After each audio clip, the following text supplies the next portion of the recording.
We're going to Cincinnati right now? All right, let's go to Cincinnati. Let's A talk. lot, Not nearly kind as of. good, We clearly. talked about that. There's a Nothing's like football this. show on the internet about the Cleveland Browns. Wow. We're going to join Andre Knott. Okay. I believe that's your name. Andre, how you doing? Got it. I'm doing good. Ken Bro, I look up to because I work with Bill Wills at WTAM. And Ken, this is a true story. Yeah. About 3 years ago, we were sitting in Progressive Field at a baseball game, and Bill and I have worked together for about 8 years now, and we were talking about social media and using all the different ways, and he goes, hey, look up a guy named Ken Bro and follow along with him. So I got to tell you, Bill Wills has had me following you for a long time. Welcome in, both you and Catherine from WCPO. You guys are talking about another loss for the Bengals, but you're in the playoffs, right? Last we checked. Yeah. And by the way, Andre, I thought you were going to say that you looked up to Ken Bro because he's like 7 feet 14 inches tall. Well, I'm That's noticing just that part of now. it. Just part of it. Now, let me just say this. Can you get me like just Manziel's address? Forget the phone number because I'm Is looking there for a a cover good part. charge to get into his house? You know, I would love to give you guys the address. Matter of fact, if you really want some help, I'll see if Andrew Luck will take the address and hit it up. The thing for Johnny, he lives in a new popular area where it's a hotel, but it's also kind of condominiums, and it's got a really cool bar inside. Now, for us at our age, we probably would say, who wants to live somewhere where there's a nightclub down in the basement? For Johnny, he thought he hit the jackpot when he saw this building. Obviously didn't work out well for us, guys. You know, the problem I think the Browns have historically is they haven't been able to get a quarterback. I mean, since they come back in the league. And I know that there was a lot of Johnny Manziel this and that before they played the Bengals up there. Forget all the party and all that. Are the fans souring on this guy at all up there? Are they getting down on this dude? Yeah, you know, Ken, it's been very awkward, to be honest with both of you, because this has been one of those years back in May when he was selected, because we've got a younger generation of fans. I'd say if you're 30 years or younger, you haven't had very much to root for when it comes to the Browns. They moved That away in the sounds familiar. mid-'90s. They just haven't had anything to root for. Johnny was a guy that kind of brought the young kids in and made them want to be a part of the Browns again. So even when the Browns were winning games with Brian Hoyer, we would take calls the next morning on this show of, when are we going to see Johnny? Well, obviously, after we played the Bengals the second time, and then he struggled down in Carolina, I think the light bulb went off for a lot of people that this kid isn't ready.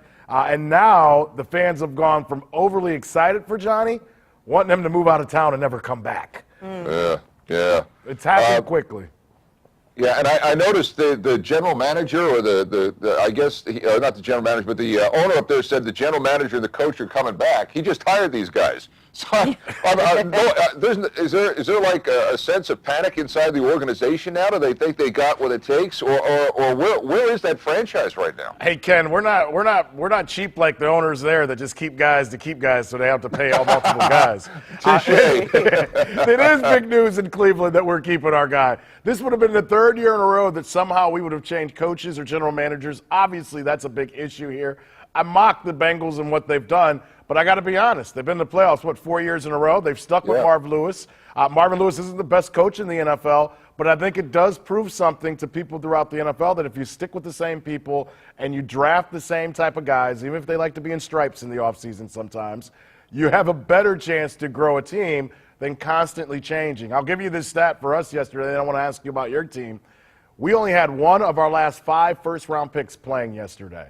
When you miss in the first round, you have no chance to be a winning franchise, and that's what the Browns are up against. Okay, the Bengals go to the playoffs every year, you guys, but they just seem to be practice fodder for whoever is going to the Super Bowl.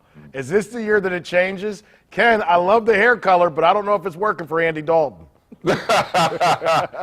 I think the answer is no. I can't see it. I can't see it. As a member of one of the 3% of gingers in this country, okay, as one of 3%, okay, I got to tell you this, and you know this too, man. It all comes down to quarterback play. And I asked today on Twitter, rank the AFC quarterbacks that are left standing, and I don't know who you put Dalton. Yeah, I don't know who you Don't. put below Dalton. I mean, they're all. Because Manziel's not an option. Oh, thank you, Ken. Well, I think you would put 15 quarterbacks ahead of Dalton in the league, Yeah. not just 6 or 5. No, or but I'm whatever. talking the ones that are No. still standing. The ones- I understand. What I'm saying is he's going to be at the middle of the pack of any, Well, yeah. And then if you're down to playoff exactly teams, the point, though. I mean, like, to make it this far and to make it further than where we are now, those upper echelon quarterbacks are the ones who do it. So when you see those names and then there's the big drop-off, Right. I think it answers the question. I'm thinking of coming to Cleveland. Is where do I need to go when I go up there? I haven't been to Cleveland in a couple Wherever of years. Johnny Manziel's house is.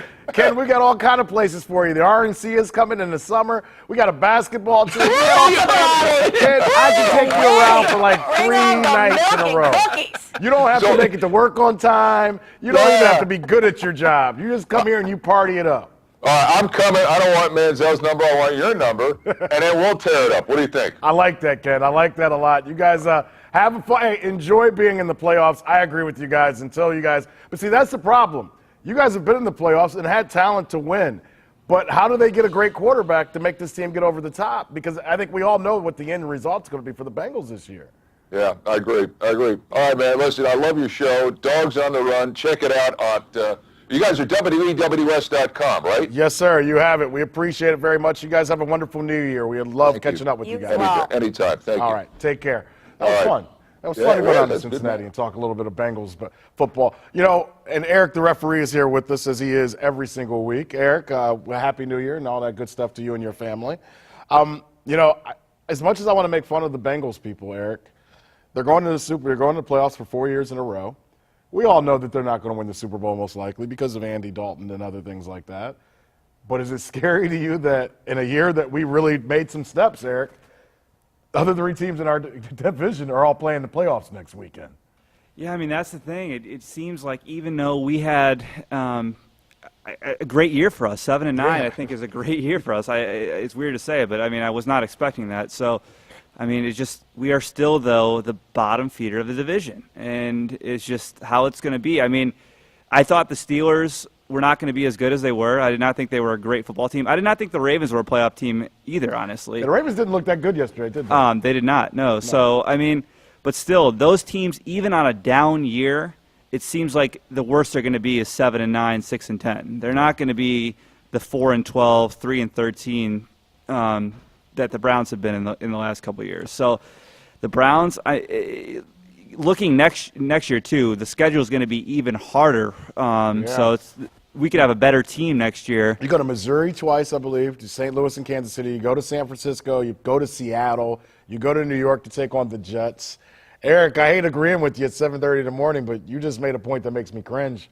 Our schedule does not make me go, 7 wins will be easy next year.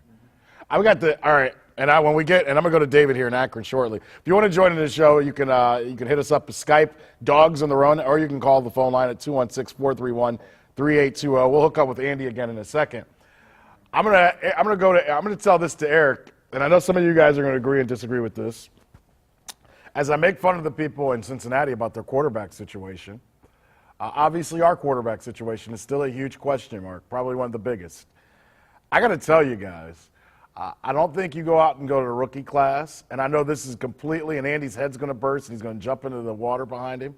I don't know if it's a lake or a river or whatever else, so I'll just say the water. Man, now he's like on the beach. You got to see. Wait, pull up Andy real quick before I go to David. Look at you. What did you do? What did you do? Going to the beach now? You got your sandals on? No, what I did was I drove to the other side of the road. I'm just trying to stay into the sun, so I figured if you could Are you see digging me, for a could see quarterback me. right now? That's Gulf of Mexico, You're digging baby. for a quarter. Oh, that's beautiful, brother. Or it's some kind of bay. At least I think it's Gulf of Mexico, whatever. Let me It's- throw hey, this I'm to from you. Cleveland. It doesn't really make a difference. Right. Let me throw this at you. And it's 7:35 Monday morning, and I had to take some cough medicine before I came in, but I'm good to go.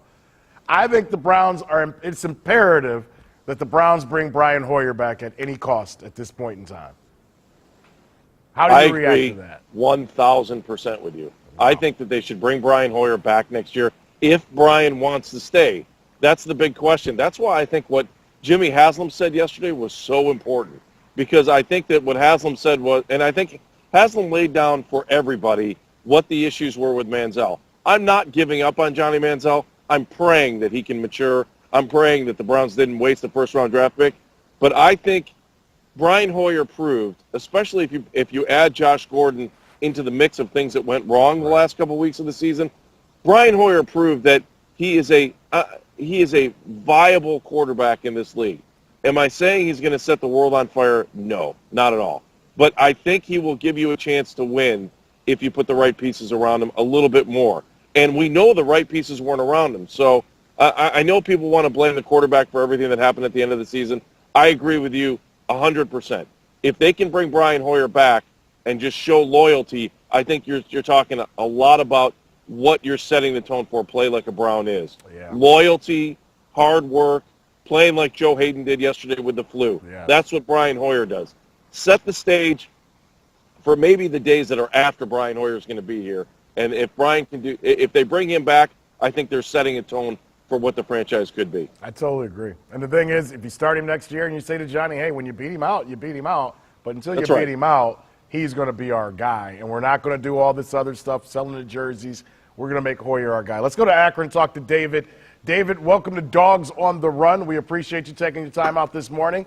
Man, nice little setup, man, you got there. How you doing today? Yeah, that's behind my bed. Hey, everybody down here calls me Big Dog, by the way. DOGG. All right, what's up, big dog? How you doing, man? Happy New Year. I completely agree with you about Johnny Manziel, but what I would say to Johnny is bye-bye. Get some money for him while we can. I'd send him along with Gordon and Gilbert. Get all three of them, get a package, and go out and get some real players.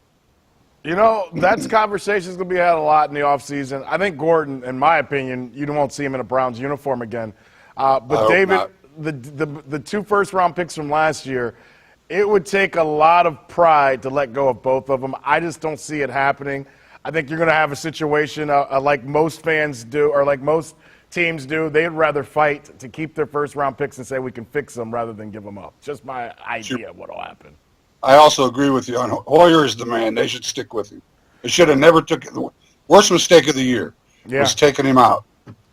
It really was. Hey, I'll tell you something else gets my nuts in a twist. Does anybody know that West can't run up the middle? He's so little. I mean, they kill him every time. Yeah, he played well yesterday when he went back to Baltimore. Hey, let me ask you this. What was your favorite moment of the 2014 Browns season, David?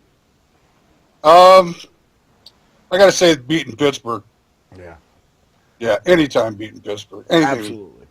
I can go with that and the Cincinnati win, I think, are the two that will stand out to me. David, Happy New Year. Thank you for joining the show. We appreciate it. And you just gave me a thought about twisting things that I've never had before.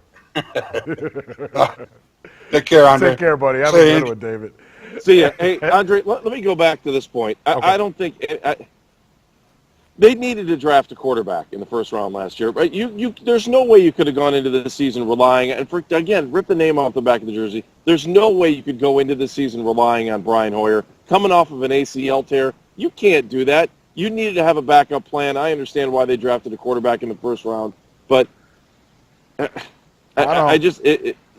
don't know what the value of Johnny Manziel is. I mean, you can sit here and say, let's trade so-and-so. We always want to trade a bag of balls for the best all-star out there. It doesn't work that way. And people know what Johnny's all about. Now there's a book written on him, and somebody's got to believe that they're the miracle worker to change him around and put him in a different system. You're right. Let's be honest. What could you really get for Johnny Manziel right now? How many teams really would give you anything above a third-round pick? Jim Harbaugh. Could you trade Johnny Manziel for Jim Harbaugh? No. No, I'm not saying to do that, but do you think, like, if the 49ers, do you think they would do that? Well, they've already let him go. He's going to be announced as Michigan's quarterback. Yeah, true. As coach. True. So they definitely No, would. I don't think so. I don't think there's I mean, if you go through the teams that need quarterbacks, and we could do that for the whole show, after what Johnny Manziel did in 7 quarters, his value is at the bottom of the floor, guys. You know, like, nobody's going to give you anything worth anything right now, Andy, for Johnny Manziel.